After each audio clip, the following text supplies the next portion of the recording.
رضيت بالله ربا وبالإسلام دينا وبمحمد صلى الله عليه وسلم نبيا ربي زدني علما وارزقني فهما واجعلني من الصالحين آمين.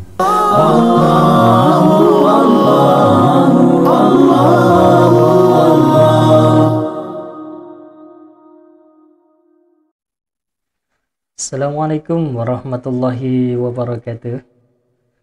Bismillah, alhamdulillah, wala hawla wala quwwata illa billah, amma ba'du. Bagaimana kabarnya anak-anak sekalian? Semoga kita semua senantiasa dalam kesehatan, dalam lindungan Allah Subhanahu wa Ta'ala. Anak-anak sekalian, setelah tadi kita berdoa bersama-sama, kemudian kita akan melanjutkan pembelajaran kita. Setelah minggu lalu kita membahas tentang beriman kepada Allah dan Rasul-Nya. Pada kesempatan hari ini kita akan melanjutkan kembali ya. Pelajaran kita yang ketiga adalah tentang aku anak soleh. Baik anak-anak sekalian, tentu kalian masih ingat salah satu tepuk-tepuk yang sering kita nyanyikan dulu waktu masih belajar bersama begitu ya. Ada namanya tepuk anak soleh. Ada yang masih ingat ya? Kita tepuk sama-sama hari ini. Yuk, 1, 2, 3. Tepuk anak soleh. Aku anak soleh, rajin sholat, rajin ngaji, orang tua dihormati, cinta Islam sampai mati, la ilaha illallah Muhammadur Rasulullah, Islam, yes. Oke. Baik anak-anak, kita lanjutkan materi pada kesempatan kali ini, yaitu tentang aku anak soleh. Berikut ini. Bismillahirrahmanirrahim. Pada kesempatan kali ini kita akan melanjutkan pembelajaran, yaitu tentang aku anak saleh. Aku anak saleh. Adapun subtema yang akan kita bahas, yaitu yang pertama, jujur disayang Allah Subhanahu wa Ta'ala. Yang kedua ada amanah, dan yang ketiga hormat dan patuh kepada orang tua dan guru. Baiklah anak-anak sekalian, kita akan memperdalam masing-masing materi tersebut sebagai berikut.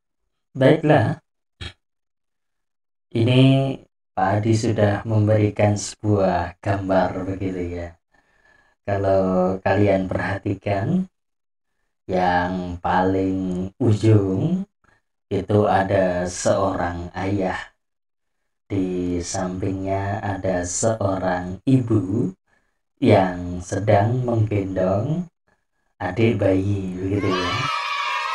Nah, yang duduk di kursi itu adalah kakak yang sedang membaca buku. Kemudian ada adik perempuan begitu. Baiklah anak-anak sekalian, abi, umi, ayah, bunda, bapak, ibu, adik, kakak, anak laki-laki, anak perempuan, inilah yang disebut dengan keluarga.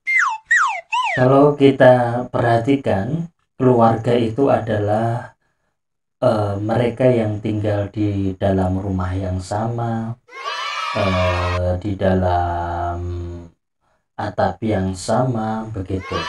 Maka dimungkinkan di dalam satu keluarga ini biasanya ada yang usil begitu ya, ada yang suka gangguin begitu ya. Maka di sini di dalam keluarga itu diperlukan atau diwajibkan bahkan yang namanya harus selalu saling kasih sayang, saling menolong, dan saling memaafkan agar keluarga ini tetap bahagia, tetap rukun seperti itu.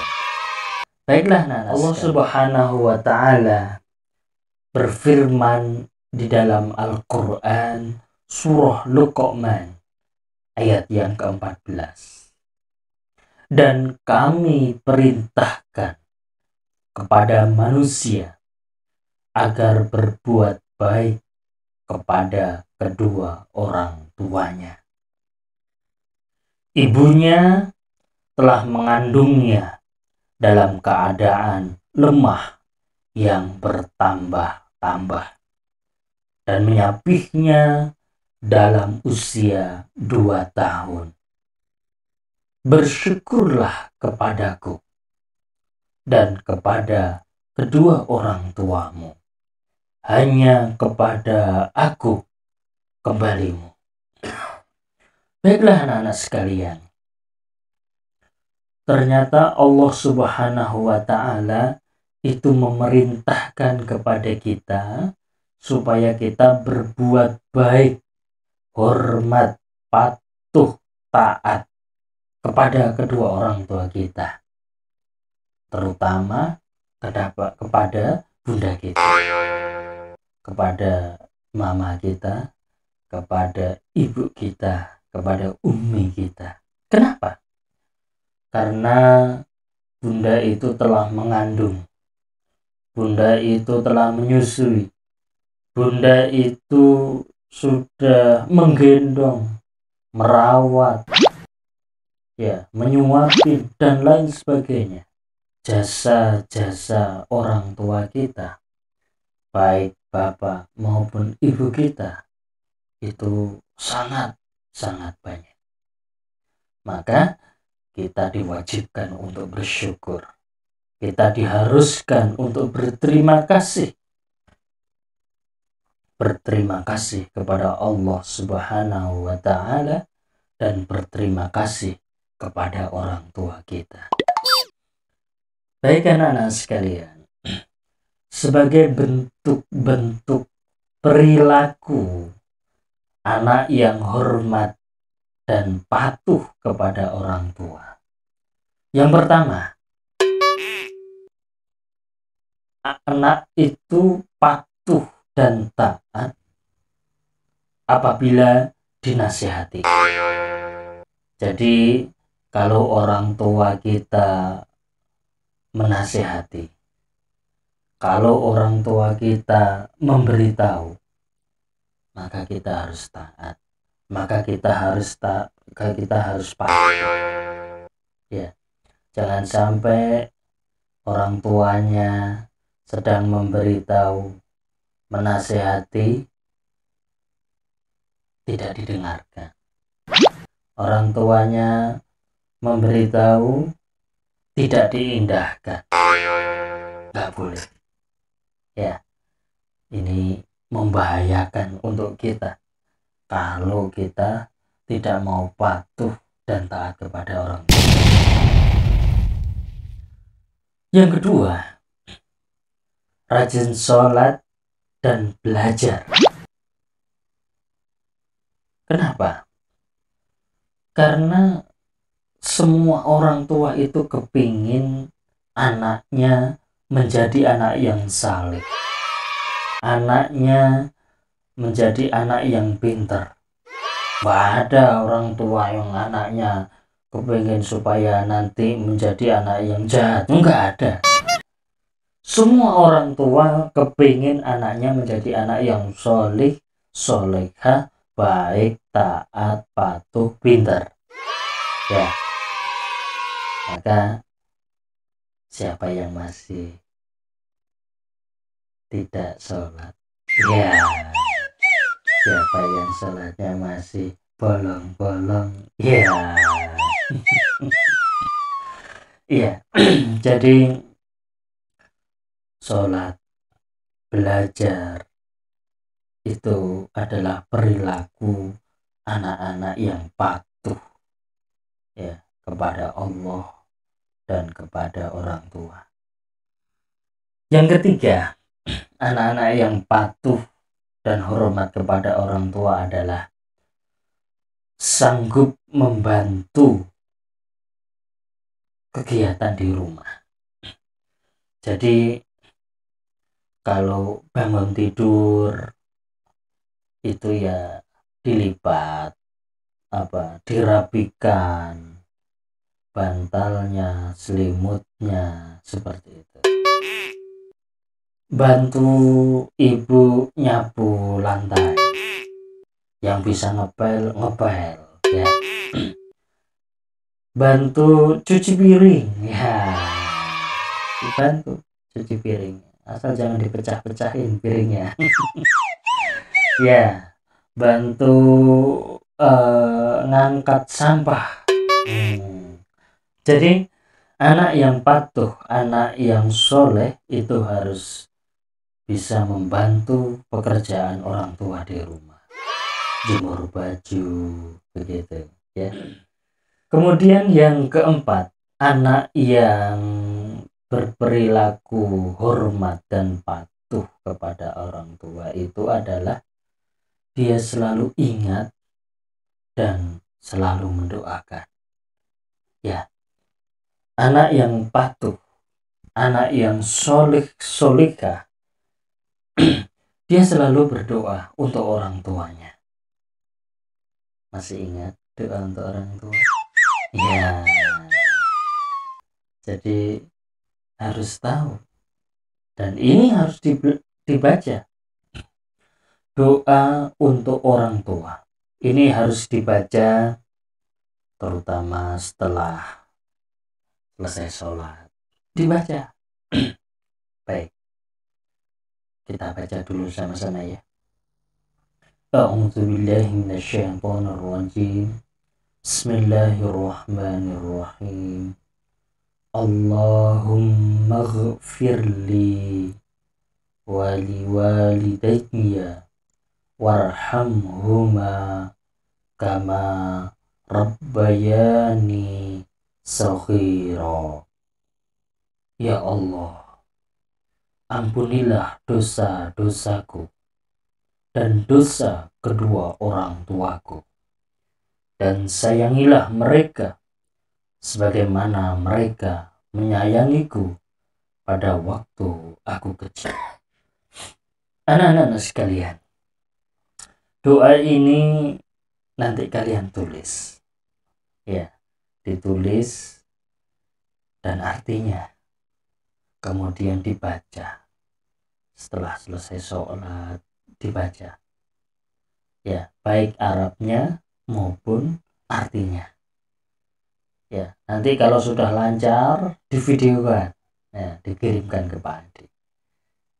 Oke anak-anak sekalian, di dalam keluarga itu ada namanya silsilah atau disebut dengan syajaratul usrah atau pohon keluarga ya. Di situ ada kalian ya, di mana ya gambarnya? Nah ini, nah anak ya, di sini kamu yang laki-laki, di sini kalau perempuan, di sini ini kalau jadi saudara ini bisa kakaknya ya. Nah kamu kemudian punya saudara ya, kemudian di atasnya itu ada ibu, ada bapak ya, di sampingnya itu adalah saudaranya bapak ya, om, tante, begitu ya. kemudian di sini adalah saudaranya ibu, ya, om dan tante dari ibu, ya. Kalau ke atas lagi ini ada kakek, ada kakek, ada nenek. Oke. Inilah pohon keluarga di hubungan kita dengan terdekat kita. Ya, tentu kalian semuanya punya keluarga, apalagi keluarga besar seperti itu, dan kalian harus tahu siapa saudara saya, siapa bapak ibu saya, siapa kakek nenek saya, siapa om tante saya, siapa ponakan saya, siapa sepupu saya, begitu ya. Nanti ini pohon keluarga dicatat, dicari begitu ya. Tanya sama bapak ibu siapa nama kakek nenek, siapa namanya om tantenya, seperti itu ya, sesuai dengan pohon keluarga itu, supaya kita makin sayang, makin tahu, makin ngerti bahwa kita punya keluarga seperti itu. Baik anak-anak sekalian,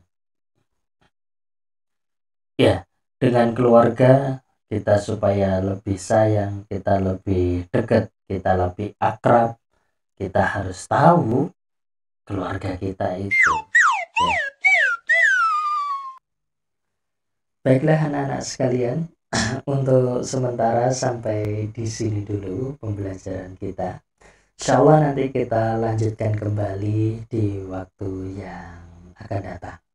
Mudah-mudahan kita semuanya tetap sehat, tetap selamat, tetap semangat belajar walaupun kita belajarnya masih dari rumah, begitu ya. Ya, mari kita tutup dengan doa kafaratul majlis. Subhanakallahumma wa bihamdika asyhadu an la ilaha illa anta astaghfiruka wa atubu ilaik. Walhamdulillahi rabbil alamin. Terima kasih. Wa akhiran, assalamualaikum warahmatullahi wabarakatuh. Allahu Allahu Allahu Allah Allah